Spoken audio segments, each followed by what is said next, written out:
Hey there, everyone. Welcome to this episode of the Legal Paige podcast. Today, we are going to be talking about a topic that I've heard way too much about in Facebook groups and when people pull me aside at conferences. And everyone has the burning question, can I use Venmo for my business transactions? Okay, hint, hint, you are not supposed to be doing it. Not only does it violate Venmo's terms and conditions, it can also put you at serious legal risk.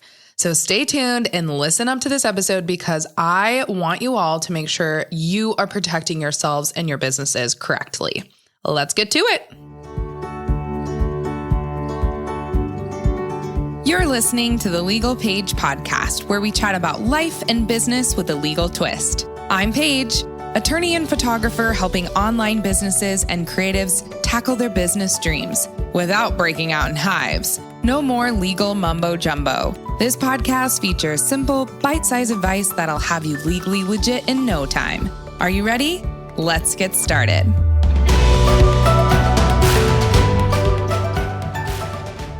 As a reminder, before we get into this episode, I am legally obligated to give my disclaimer. So I am an attorney, but I am not your attorney. All legal information I talk about on this episode is intended for the masses and a large variety of different businesses. I am only your attorney when you hire me and we sign an engagement letter for me to work specifically on your legal issues.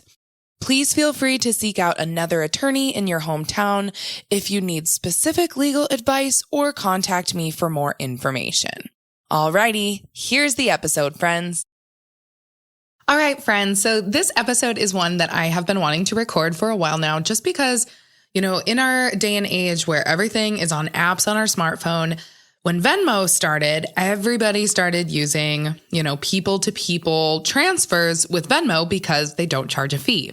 So in this podcast episode, we're first going to go over what is Venmo. Then I'm going to talk about why using Venmo for your business transactions is just an overall bad idea. And then I'm going to give you some other options that are not Venmo and other payment processors that are better used for your business. So let's get started. What exactly is Venmo? So Venmo is a mobile payment service. It's owned by PayPal, and it's quickly become one of the most popular ways for people to transfer money to each other. And it's probably due to how easy it is to use the system and the ability to transfer money back and forth with your friends, with your family, and of course, with your business clients with no additional fees. So account holders on Venmo are able to transfer funds to each other just on your guys' smartphones. And both the sender and the receiver, though, have to live in the United States because it's a United States-based app. Just a little background on Venmo that I thought was really interesting. It actually launched in 2009. And it's been around for a while, but I seriously think it just picked up traction over in the past, I would say 12 months, maybe 24 months we were using it, but really it's ballooned. It's exponentially grown into 10 million plus users. So what happens is you get a Venmo account, you attach your bank account, your credit card or your debit card to the app, and then you exchange money it's supposed to be with people-to-people transfers. So you can add in friends via it can link up social media apps, your phone numbers and your contact list, and it can tell you who your friends are. You can add friends manually. People can find you as long as you just have, people look up your Venmo username. So for security of Venmo, though, Venmo uses encryption to help protect account information and monitor all kinds of payment activities to help identify, of course, unauthorized transactions. But Venmo has been working, on the back end too, to identify what's going down with business transactions. So why is using Venmo just a bad idea for your business? Unless you do it correctly. But really what I am seeing is people are just using the exact same account because there is no fees included in it. So when you are just using your personal account, or even if you change kind of your personal account to your business name, ultimately you are violating Venmo's terms and conditions. So Venmo specifically prohibits users to conduct business, commercial, or merchant transactions with other personal accounts, which includes paying or accepting payment from other personal accounts held by users for goods or services. So really everyone that I've talked to, I'm like, well, do you have a merchant account? Is this other person authorized and they're not under a personal account? And they're like, well, no, I think all of my, the people who are sending me money are just sending it through their personal accounts. So this is violating Venmo's terms and conditions of use. And of course, most of us want to use it so that we don't have to pay transactional fees when, people pay us a certain amount. And this goes for all of you out there, like photographers, wedding photographers who are paying second shooters through Venmo. That is also a business transaction, and just don't do it. So to appropriately do it through Venmo, you have to have get registered for what's called an approved business account in order to use Venmo for business transactions. So that is really important because it does not apply to Venmo authorized merchants, which are generally approved. They're like larger businesses that have partnered with Venmo to allow payment through Venmo at checkout. And I'm sure a lot of you listening in, that doesn't really involve you because you haven't, connected with Venmo through your larger business, authorized merchant account. Hey there, friend. Are you listening to this episode and thinking, okay, Paige, but what happens if like a third party pays for my services and you're trying to book a wedding and the spouses are having the father of the bride pay? In that situation, you're not going to want to only have the client sign the contract. Whoever is paying for your services is also going to be a part of the contract, and they will sign what's called a third-party payor addendum. This is a really, really important add-on to your photography contracts. If you ever have this situation come up where, say, Aunt Sally is paying for the services or grandma is paying for your services, and it's called a third-party payor addendum, luckily we have one in the Legal Paige shop online, and you can get one to add into your contracts today. That is the Legal Paige shop, the legal PAIGE shop.com, and you can get your third-party payor addendum and be that much closer to being a legally legit business.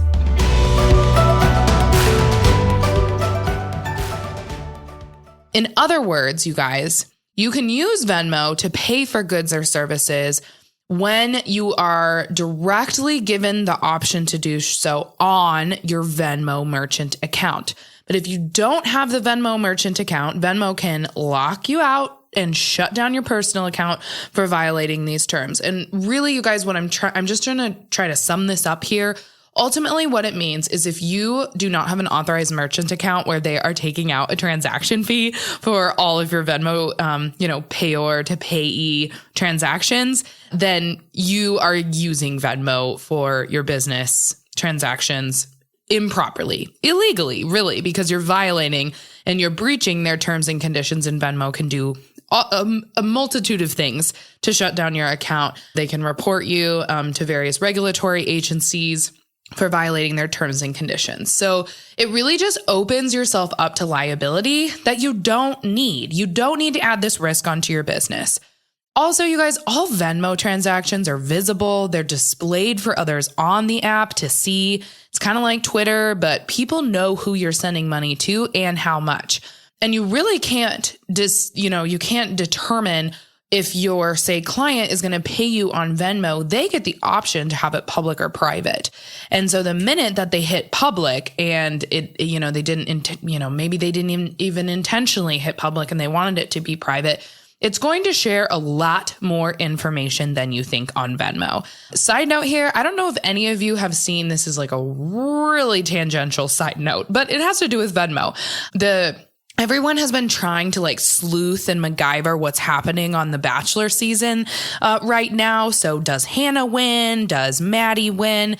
And there was a bunch of people that were going through Venmo and really like sleuthing through the transactions in Venmo to figure out who won the Bachelor season. And I just think that's crazy. There's so much information you can find. And there was like companies who were doing like massive sleuthing. So what these people were doing was really just trying to like tear down what Reality Steve always says, for the Bachelor spoilers online. And people were like going into Venmo and looking at people's transactions and finding like a lot of personal information, not only about the sender, but about who they were paying the money to as well. So one thing I wanted to also point out that I thought was really, really interesting, my team and I found this in 2018, a site named Public by Default tapped into Venmo's API to show just how much activity can be gathered about you just from Venmo activity. So the site was able to track the shopping habits of a couple in California down to the stores that they shopped at, where they took their dog to the vet, and where they made loan payments. That is like insane to me. And just for privacy protection for you personally, and then of course with your business as well, like why would you want that to be out there on a payment transaction app?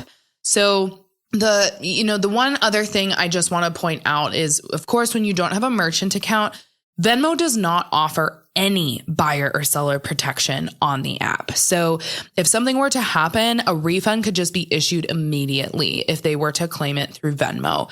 And so that is why it's really important to pay those fees through a certified payment processor. So other options than Venmo, you guys, like please stop taking client payments from Venmo. If you guys really care about fees, check or cash is a really good idea, you guys, not Venmo, because Venmo is illegal to use. So don't use Venmo for client transactions, and don't use Venmo to like pay for second shooters or to pay for assistance or to pay for like any type of gear or equipment. You know, like if you're buying some, I know people do that. They buy through like their local Craigslist or, classified app on, say, Facebook or something along those lines. And then you just get somebody's Venmo account and you pay them. Don't do that. Just don't do that for your photography business or your online business. If you are trying to pay for anything, use your credit or debit card that's linked to your business bank account and, or pay with a check from your business bank account. Now, what would I recommend for you to use other than Venmo? First, you could just look into what your CRM system is using for a built-in invoicing system.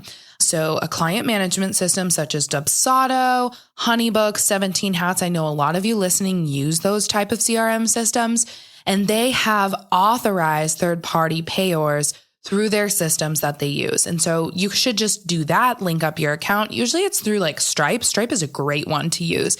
And they have really, really good buyer seller protection. And so you can definitely just use that. You can also use QuickBooks, you guys, or FreshBooks.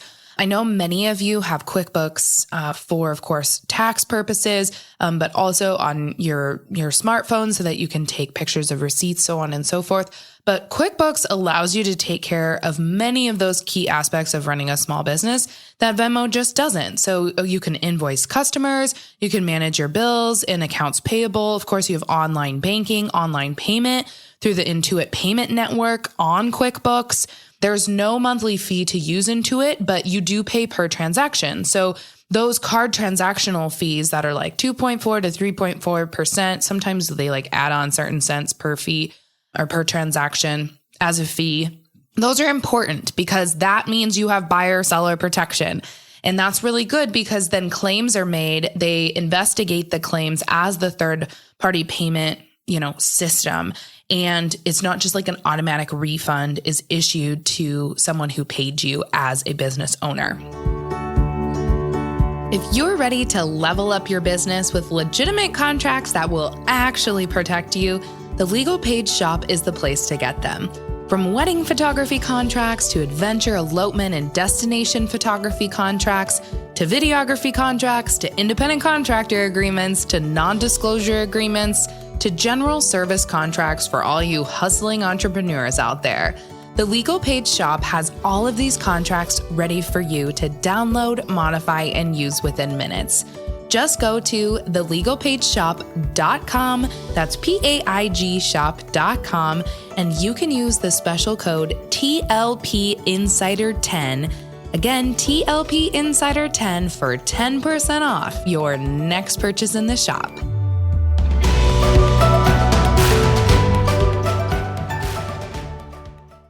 So QuickBooks, FreshBooks, those are really good to use as well. And then, like I said, Stripe is usually integrated with CRM systems, but you can just use Stripe.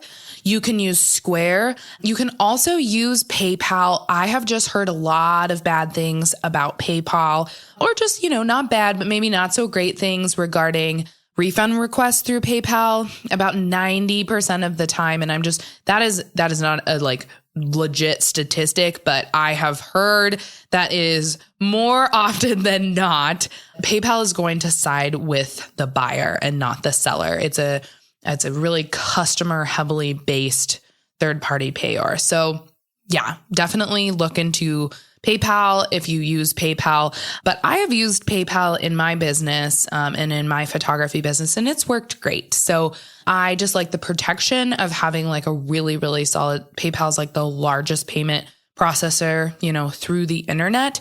And so I would just make sure that you look into all of their policies regarding buyer-seller protection. But Square, Stripe, PayPal, all great. Unlike Venmo, they offer more than just a payment service. You can invoice. You have that documentation and evidential proof that is necessary when you get into sticky situations, legal battles, those type of things. Square has a mobile card reader as well and the ability to track inventory through the app. And Stripe allows you, of course, to create a fully customized checkout form. That's really nice if you just want to link your clients to certain checkout forms. So things to just look into with these other third-party payment processing systems. Now, you guys, in conclusion, while it's probably easier to use Venmo, and you think, of course, there's less fees involved because there is, I promise you it is just not worth it. Don't do it. Just cut Venmo out of your business cha-ching moments. Do yourself a favor and choose another option that is not going to open you up to all of that liability and potentially lose your account, money, get fined for misuse and violation of Venmo's terms and conditions. I highly recommend you guys look into other certified third-party payment processors. And if you guys have any questions, feel free to jump into the Legal Paige community on Facebook. If you just go to Facebook and you type in the Legal Paige community, you request to join. I just need to know that you are actually a business owner and you can ask questions, further questions. Let's continue this conversation on in that Facebook group and really talk about why Venmo isn't best for your business and how potentially you've been using it improperly over the past, year or so, because I know a lot of you out there have used it. This is just a really good thing to start out here at the beginning of 2020 as we head into the year. You're assessing your risks as a business owner. You're seeing that Venmo is part of your business and you really need to cut it out because it's a little bit too risky. So that's all I have today, you guys. Thank you so much for joining me here in this episode of the Legal Paige podcast. I will see you guys next week, same time, same place. Thanks so much for listening to this episode of the Legal Paige podcast. See, I told you being legally legit isn't so scary. Be sure to visit thelegalpaige.com for all show notes. And it would be super awesome if you could head over to iTunes and leave a review. Last but not least, don't forget to join my free Facebook group for unlimited legal and biz Q&A. Chat soon, Legal Pagers.